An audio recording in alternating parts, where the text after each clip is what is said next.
Le thème de ce matin, c'est « Plus que vainqueur dans mes combats ». Pourquoi mes combats? Parce que chacun, nous avons les nôtres. Et puis, par rapport aux combats que nous pouvons rencontrer dans la vie, et puis les combats que nous ne choisissons pas, qui nous tombent dessus, qui s'abattent sur notre vie, il faut faire face. Et puis là, on n'a pas le temps de se préparer. Il faut être prêt pour affronter tout ce que la vie peut nous infliger. Et même quelquefois, si on ne comprend pas pourquoi on passe par tel ou tel chemin, le Seigneur fait de nous quand même des vainqueurs. J'aimerais vous lire ce passage de l'Épître aux Romains, chapitre 8, verset 35. « Qui nous séparera de l'amour de Christ?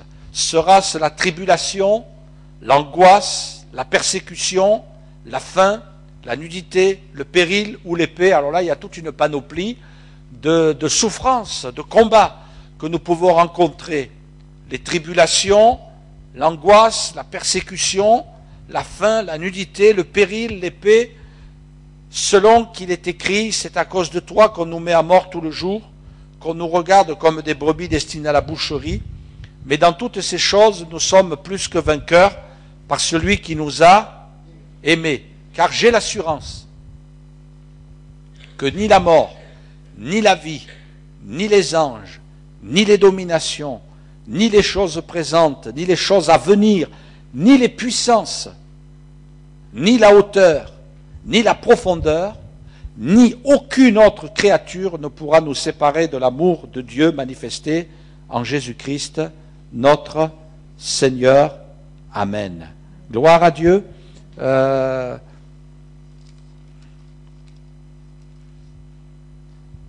toutes ces choses, dit la Bible, nous sommes vainqueurs. C'est ce qui a marqué dans votre Bible? Amen? Eh bien non, pas Amen. Non, pas Amen. Nous sommes... C'est pas pareil. Alors je ne sais pas, moi, quand on est vainqueur, normalement on a une coupe. Mais qu'est-ce qu'on a quand on est plus que vainqueur? On a deux coupes. Hein? Moi, j'ai jamais entendu... quand on me parle d'un sportif, il est vainqueur.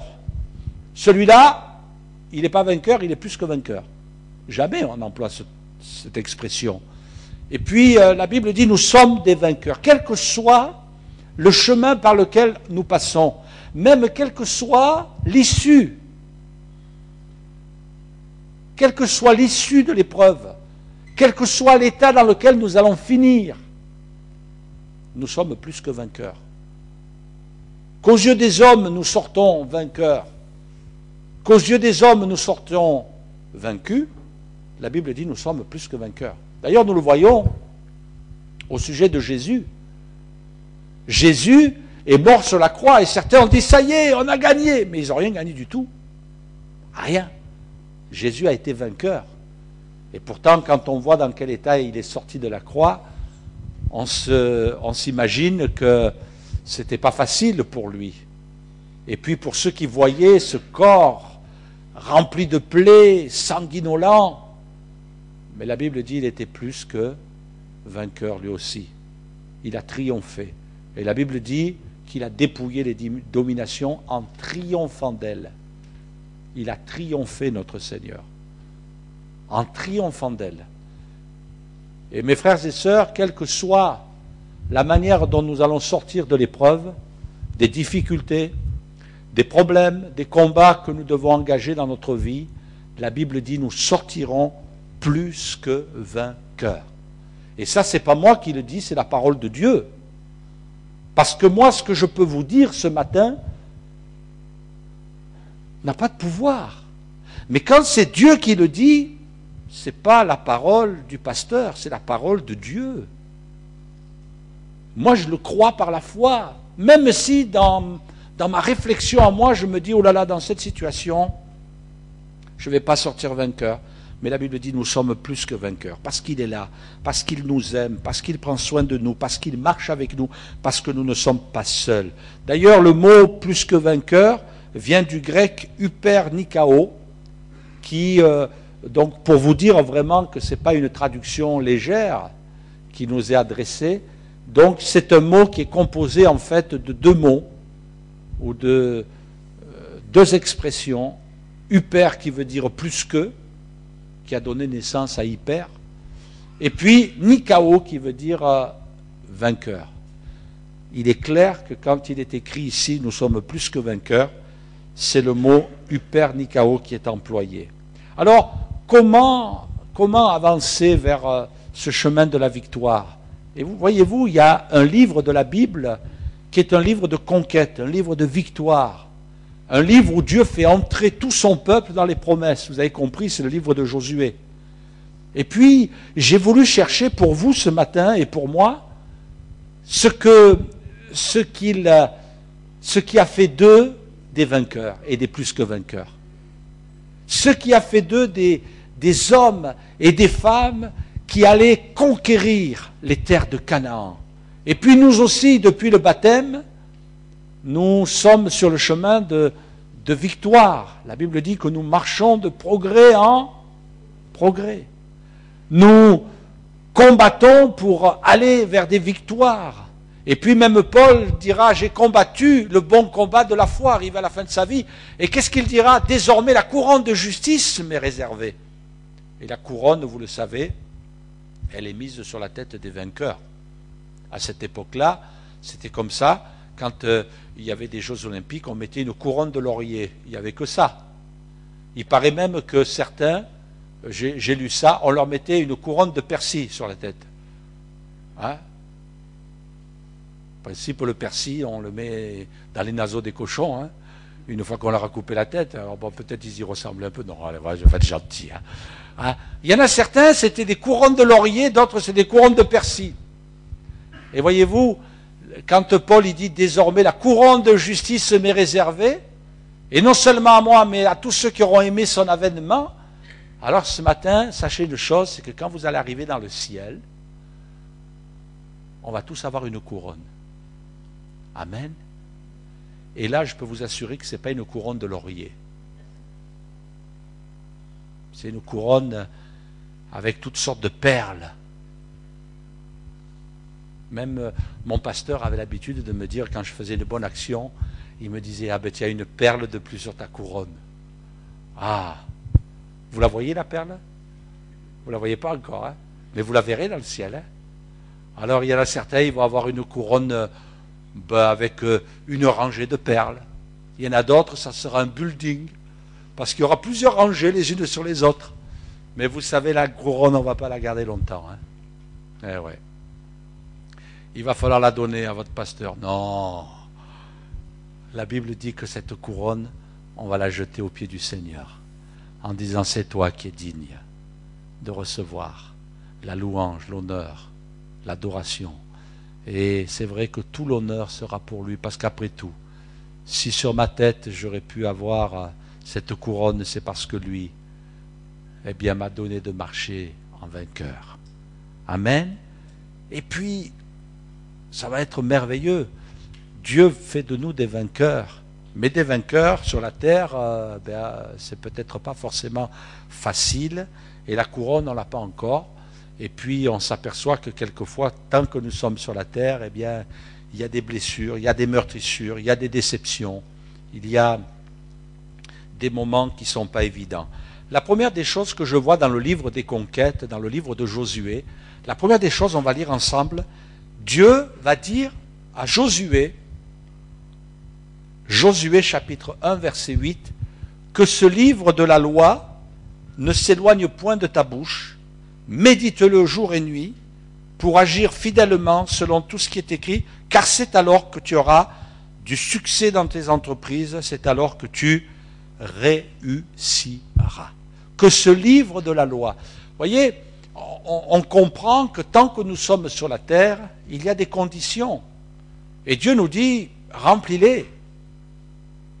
Que ce livre de la loi, il faut t'en nourrir. Josué, tu vas aller vers la conquête, tu vas aller vers Jéricho, tu vas aller vers Haï, tu vas aller vers bien des villes dont tu vas prendre possession. Et tu vas être un leader, tu vas entraîner tout le peuple à ta suite. Quelle responsabilité!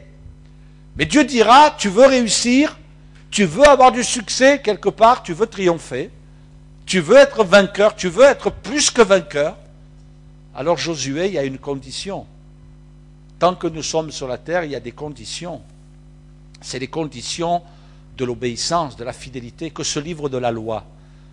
Vous voyez, il faut que, même si nous sommes dans un siècle très prenant, où nous sommes préoccupés, où j'oserais même dire où le diable vole notre attention.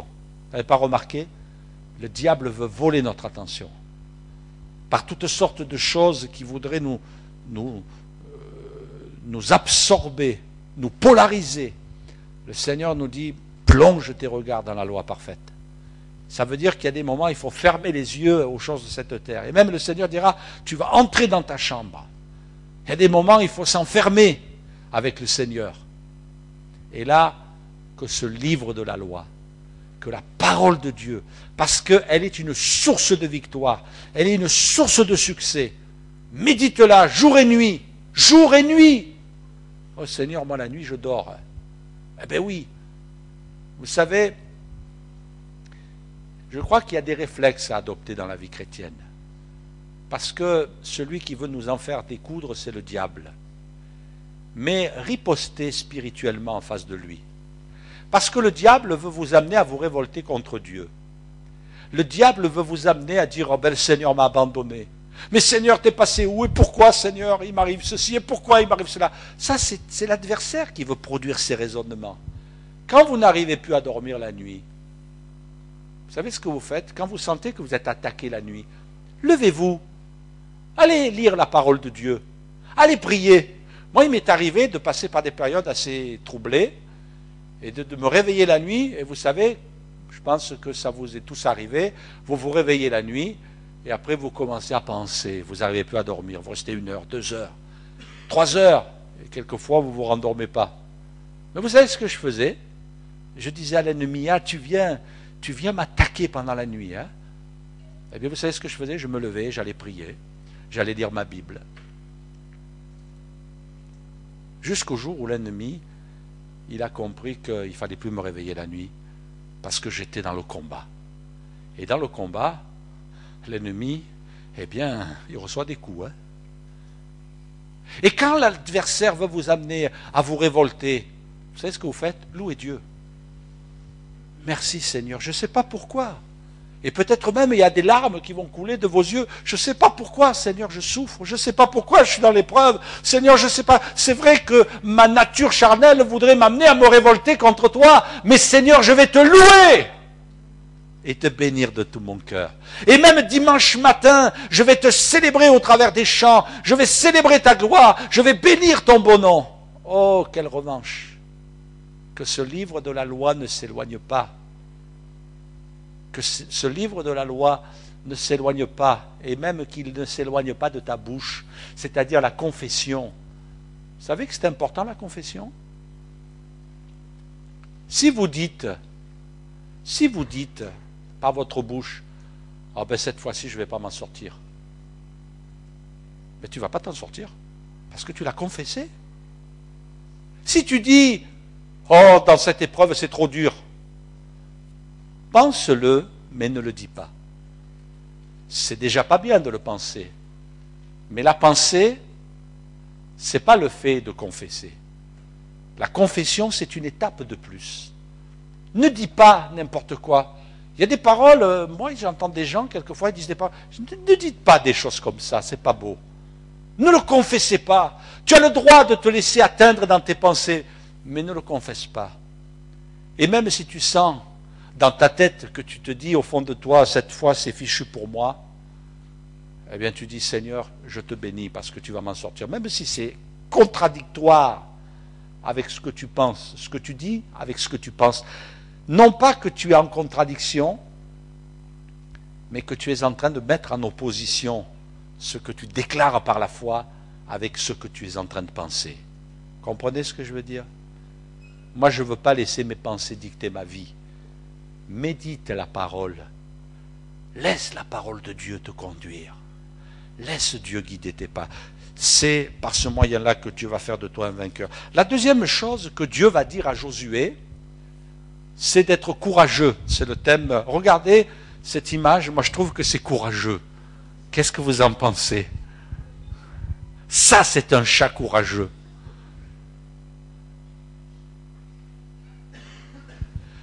Est-ce que tu es courageux? Quelquefois, on ressemble un petit peu à ce chat parmi toutes les difficultés, même l'adversité. Quand bien même une armée se lèverait contre nous. Hein? On voit dans la parole de Dieu. Moi, je pense dans l'immédiat à ces hommes et ces femmes qui se sont levés. Quelquefois même cette femme, Déborah, qui est allée au combat. Jonathan, qui avec son serviteur qui porte son maître d'armes, enfin du moins celui qui portait ses armes, qui était derrière lui, et au fur et à mesure qu'il avançait, les ennemis tombaient et ils étaient percés. Oui, on peut se lever. Ça, c'est le miracle. Moi, je crois que cette scène-là, c'est quelque part une sorte de miracle. Je ne sais pas si c'est un montage. On a pris un chat, on l'a mis là, et puis on a pris des chiens, je ne sais pas. C'est possible aussi. Mais toujours est-il que pour un chrétien, c'est la vérité. Regardez ce qui est écrit dans le livre de Josué. Chapitre 1er, verset 5. Dieu dira à Josué, nul ne tiendra devant toi. Ouais, mais Seigneur, c'est Josué, c'est pas moi. Ouais, mais si Dieu n'avait pas voulu que ce soit pour toi, t'inquiète pas, ce ne serait pas marqué dans la Bible. Donc si c'est marqué dans la Bible, c'est pour t'encourager. Nul ne tiendra devant toi. Mais Seigneur, qu'est-ce que je peux faire contre les puissances des ténèbres? Nul ne tiendra devant toi. Seigneur, qu'est-ce que je peux faire devant telle situation? C'est le pot de fer. C'est le pot de terre contre le pot de fer. Mais même si tu as un pot de terre, nul ne tiendra devant toi. Amen. Amen. Nul ne tiendra devant toi. Rappelez-vous cette femme, cette veuve, qui est venue pour qu'on lui fasse justice. Elle est venue vers un juge qui s'en fichait d'elle, de Dieu et de tout le reste. Et cette femme, elle a insisté. Et vous savez que la situation d'une veuve à cette époque-là, c'était une situation de faiblesse la plus totale. Une veuve à cette époque-là, elle était destinée à de la souffrance. Et cette femme, fais-moi justice, fais-moi justice, fais-moi justice. Et chaque fois que le juge passait, elle l'attrapait, fais-moi justice. Le lendemain, il sortait d'une rue, elle l'attrapait, fais-moi justice. Elle allait devant sa fenêtre, fais-moi justice. Le soir, il était en train de s'endormir, fais-moi justice. Il sursautait. Il disait, j'en peux plus, elle me fait devenir fou. Ça fait une semaine que j'attaque la boîte de Tranxène. Somnifère le soir, j'en peux plus. J'en ai assez, elle me casse la tête. Une veuve. Vous savez, les veuves, quand elles en veulent, hein, pouvaient y aller. Hein. Nul ne tiendra devant toi. Amen. Est-ce que tu as compris ce matin? Nul ne tiendra devant toi. Tant que tu vivras, je serai avec toi. Alléluia. Le Seigneur a dit, je serai avec vous tous les jours.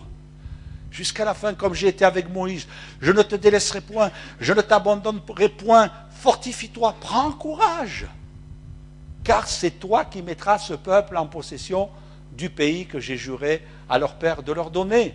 Fortifie-toi seulement et bon courage, en agissant fidèlement selon toute la loi que Moïse, mon serviteur, t'a prescrite, ne t'en détourne ni à droite ni à gauche afin de réussir dans tout ce que tu entreprendras. Amen. Que ce livre de la loi ne s'éloigne point de ta bouche, médite-le jour et nuit, pour agir fidèlement, selon tout ce qui est écrit, car c'est alors que tu auras du succès dans tes entreprises, c'est alors que tu réussiras. Ne t'ai-je pas donné cet ordre? C'est un ordre, fortifie-toi et prends courage. Ne t'effraie point et ne t'épouvante point, car l'Éternel, ton Dieu, est avec toi dans tout ce que tu entreprendras. On va rester sur ce verset. Moi, j'imagine quelques instants que Josué avait besoin de courage. Josué, ce n'était pas un guerrier. Quand on le voit décrit à l'époque de Moïse, il était enfermé dans la tente et il priait, il se tenait dans la présence de Dieu. Ce n'était pas un guerrier, ce n'était pas un soldat. Et puis, il savait ce qu'il devait accomplir. Il savait que le peuple n'était pas facile. Il savait qu'il devait aller vers des peuples qui étaient de véritables barbares. C'était des barbares. Les historiens qui ont décrit les peuplades de l'époque, c'était terrible ce qu'ils étaient capables de faire. Les pires atrocités. Ils étaient même capables d'offrir leurs propres enfants à des faux dieux. Il y avait des sacrifices perpétuels. C'est pour ça que Dieu a dit, ces nations-là, il faut les détruire. C'est vrai que ça nous semble dur, mais ils étaient tellement devenus méchants, de l'enfant jusqu'à l'adulte. C'était des gens tellement tortueux dans leur cœur qu'il n'y avait pas d'autre solution. Un petit peu comme à l'époque de Noé, un petit peu comme à l'époque de Sodome et Gomorrhe. C'était des peuples qui étaient, qui étaient capables des pires atrocités. Des pires atrocités. Et Dieu dira, si vous n'intervenez pas vous, eux, ils vont vous détruire. Si vous en laissez un en vie, il vous anéantira.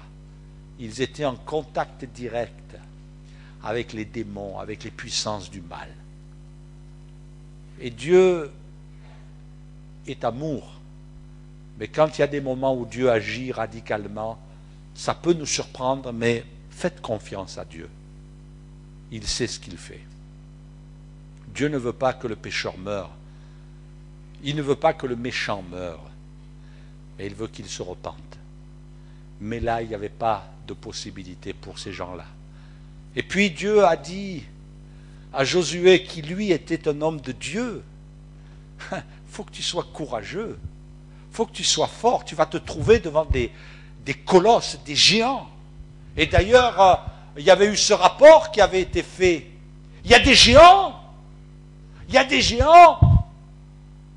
Ah, je ne sais pas si vous vous imaginez, vous retrouvez devant un gars qui mesure plus de 2 mètres, 2 mètres 50, et qui est là, un molosse avec des muscles même derrière les oreilles, hein, et qu'il est là les armes les plus grosses, et que vous devez aller combattre avec votre petite épée de 50 cm. Oui, parce qu'elle mesurait à peu près une coudée, 50 cm. Et là, Dieu, oui, Seigneur, tu m'as dit que j'allais être vainqueur. Je vais taper où, Seigneur? J'enfonce où l'épée? Seigneur, j'enfonce mon épée, c'est comme si j'étais avec un cure-dent devant quelqu'un là. Seigneur, comment je dis? Oui, heureusement que tu m'as dit que je devais être courageux, Seigneur. Hein? Et puis si ça ne marche pas, je vais partir par où? Par la droite, par la gauche? Lui passer entre les jambes? Ah. Parce que pour nous, ça semble tellement facile, on s'imagine que Josué, c'était le Rambo de l'époque, vous voyez, hein, avec des flèches qui lancent et qui explosent, et puis qu'il a une ceinture de grenades, et qu'il a l'assistance aérienne avec des avions pleins de missiles. Non, il était comme vous et moi, et peut-être même on sera surpris quand on arrivera devant le ciel, on dira, c'est toi Josué? Je te pensais un peu plus grand, je te pensais un peu plus costaud. Ben oui. Mais Dieu a dit, je serai avec toi. On n'imagine pas ce qu'on est capable de faire avec la puissance de Dieu. Mais ce qu'il y a, c'est que le Seigneur nous dit, sois courageux. Ne baisse pas les bras. Quand tu sens le danger, ne va pas sous le lit, mais mets-toi au pied du lit et prie. Amen. T'enfuis pas. T'isole pas. Fais face. Fais face, comme David. Moi je viens au nom de l'Éternel. Il était tout jeune, visiblement un adolescent, mais il dira, je viens au nom de l'Éternel. Et nous aussi, même si nous nous sentons petits, limités, le Seigneur nous dit, sois courageux, sois courageux. On l'a lu tout à l'heure, peut-être qu'on peut vivre des persécutions, de l'adversité. Sois courageux. J'oublierai jamais cette chrétienne dans une église où j'ai servi le Seigneur. J'étais impressionné. Le mari, c'était un homme violent. C'était une jeune femme. Elle disait, voyez pasteur, avant de venir au culte, mon mari m'a pris par les cheveux et il m'a traîné dans toute la maison comme ça là. C'était un molosse. Et puis, il a traîné sa femme par les cheveux, en la traînant par terre comme ça. Et puis, vous savez ce qu'il a fait? il a pris le fusil et il a dit, je vais aller tuer le pasteur. Et au moment où il a fermé le fusil, il a cassé le fusil. Alléluia. Le fusil s'est cassé. Le pasteur était content. Hein. Oh, il a dit à la femme, vous inquiétez pas, le Seigneur est avec moi. Hein. Et il est parti et il a dit, oui. Heureusement qu'il n'est pas venu. Hein. Sois courageux. Je ne sais pas ce que tu vis. Le Seigneur le sait, ce que tu vis. Ce que tu vis dans tes combats, peut-être dans ta famille, dans ton entourage, ce que tu vis, dans ta vie de tous les jours. Mais le Seigneur dit, sois courageux. Le courage. Et puis Dieu dira, je te donne ce courage. Je te donne cet ordre. Sois courageux. Ah. Est-ce qu'il vous arrive des fois de perdre un peu courage? Eh bien, le Seigneur va vous en redonner. Amen. Alléluia.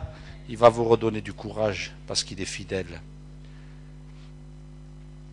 J'aimerais vous montrer une petite affiche. Il est marqué sur cette affiche, ceux qui ne croient pas en l'impossible sont priés de ne pas décourager ceux qui sont en train de le faire. Amen. Nous sommes courageux parce que nous croyons dans l'impossible. Et laissez-moi aussi vous montrer, il y a ceux qui se découragent, tandis qu'il y a ceux qui persévèrent. Hein? Vous faites partie de qui? C'est dommage, hein? Ça nous aiderait bien une petite pierre. Hein? Hein? Un petit diamant, ça nous aiderait bien. D'accord? Il y a sûrement quelque chose que vous avez besoin d'acheter en ce moment. Mais c'est dommage, il repart en disant non, ça ne sert à rien. J'ai creusé mon trou et je rentre à la maison. Et l'autre, il s'acharne, mais il va y arriver. Ne te décourage pas. Peut-être il y a des choses, tu les veux dans ta vie. Tu dis, ah Seigneur, il n'y a pas quelques trésors spirituels que tu cherches? Il n'y a pas quelques bénédictions que tu as envie de recevoir? Et tu es là, tu te bats, tu dis, Seigneur, ça fait des semaines que je donne des coups et que j'essaie des mois, peut-être même des années. Il y a des choses que je demande à Dieu, ça fait des années que je les demande. J'aimerais vous dire ce matin, oh, vous inquiétez pas, frères et sœurs, ça y est, je les ai reçus. Non, je les cherche. Et puis je m'attends au Seigneur, parce qu'il est fidèle. Ce que je découvre aussi, c'est sa présence. Sa présence. Comme Josué était près de Jéricho, on va vous l'afficher, qu'est-ce qui s'est passé? Il leva les yeux et regarda. Et voici un homme se tenait debout devant lui, son épée nue dans la main. Il alla vers lui et lui dit, es-tu des nôtres ou de nos ennemis? Il répondit, non, mais je suis le chef de l'armée de l'Éternel, j'arrive maintenant. Josué tomba le visage contre terre, se prosterna, lui dit, qu'est-ce que mon Seigneur dit à son serviteur? Et le chef de l'armée de l'Éternel dit à Josué, ôte tes souliers de tes pieds, car le lieu sur lequel tu te tiens est saint. Et Josué fit ainsi. Amen.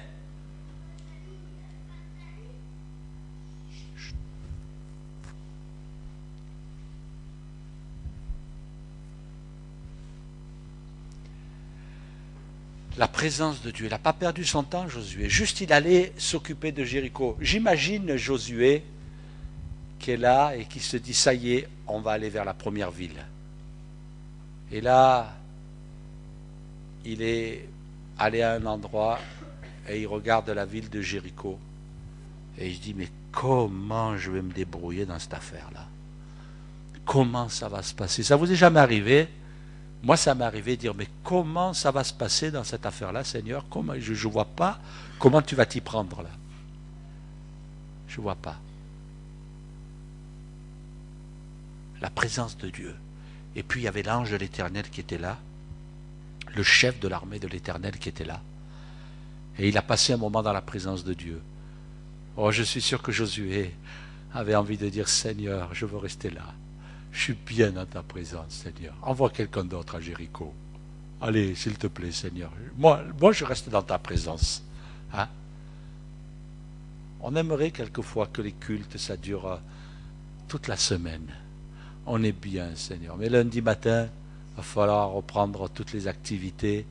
Et peut-être que rien qu'à penser à lundi matin, vous avez déjà mal au ventre. Ça arrive? Hein? J'ai mal au ventre. Pourquoi? Parce que il faut que j'aille voir mon patron là. J'ai un collègue de travail, il me persécute. Je vais reprendre mes études, là j'ai mal au ventre. Et puis lundi, j'ai un rendez-vous. Et puis lundi, je dois aller chez le médecin, j'ai mal au ventre. Ah, vous n'arrivez pas quelquefois? Ah, il y a des lundis, c'est pas comme les autres. Hein. C'est le plus mauvais jour de la semaine, le lundi. C'est pas vrai? C'est le plus mauvais jour de la semaine. Le meilleur jour, c'est le vendredi. Ça, c'est un bon jour, ça. Vous savez que nous, les pasteurs, c'est le plus mauvais jour, le vendredi. Parce que c'est souvent là qu'on commence à préparer notre culte. Et le dimanche, c'est le moment où on est crucifié. C'est dur. Mais on l'a choisi, on ne nous a pas jeté dedans, on est content de le faire. Mais voyez-vous, la présence de Dieu. Moi, je me rappelle, permettez-moi encore ce témoignage, mais de ce grand homme de Dieu qui avait fait un orphelinat et qui recueillait des enfants pauvres et qui n'avait pas de subvention, rien du tout. Et il fallait nourrir ces enfants, il fallait les chauffer, il fallait prendre soin d'eux, il leur fallait des habits. Georges Muller. Et puis quand il passait commande, il commandait des pommes de terre, il commandait du bois, il commandait de la viande. Quelquefois, il n'avait pas l'argent. Et celui qui avait livré, il arrivait dans son bureau, il disait « Tenez, M. Muller, la facture. »« Ouais, vous inquiétez pas, je vous paie bientôt. » Et là, quand le monsieur qui avait livré partait, et qui se retrouve avec la facture, il la mettait devant le Seigneur dans sa présence, et il disait « Seigneur, tu as vu, j'ai pas d'argent. Alors Seigneur, c'est pas mon problème, c'est le tien. Comment tu vas t'y prendre pour payer cette facture? Il faut de la foi, hein? La présence de Dieu. Est-ce que tu sais que la présence de Dieu, elle peut régler bien des choses dans ta vie? Combien de temps tu passes dans la présence de Dieu? Le Seigneur nous dit, demandez. Mais pourquoi tu ne demandes pas? Pourquoi? Oh ben Seigneur, j'ai pas le temps de demander. Ben oui, ben assume. Hein. Assume. Moi, si je veux manger du pain tous les jours, ben il faut que j'aille à la boulangerie. Il faut que j'aille à la boulangerie. C'est pas la boulangerie, c'est pas le boulanger le matin qui vient frapper à la porte et me dit « Ah, monsieur Gudu, comment allez-vous? Je vous apporte votre pain. » Ah, ça se passe pas souvent comme ça. Hein? Le Seigneur nous dit, tu veux que je te bénisse? Viens dans ma présence. Tu veux que je t'aide? Viens dans ma présence. Est-ce que tu vas dans la présence de Dieu? Les vainqueurs, ce sont ceux qui entrent dans la présence de Dieu. Ce sont ceux qui viennent dans la présence de Dieu. On pourrait penser que Josué c'était un surhomme. Mais Josué, il était comme vous et moi. Il y avait un appel sur sa vie. Et puis, il a eu besoin, malgré la parole, la loi, le livre de la loi qui ne s'éloigne point de sa bouche, malgré le fait qu'il ait reçu un puissant encouragement par la parole de Dieu, eh bien, il avait besoin de la présence de Dieu en plus. Eh oui, Dieu a besoin. Dieu nous dit que nous avons besoin de sa présence. J'aime entrer dans sa présence.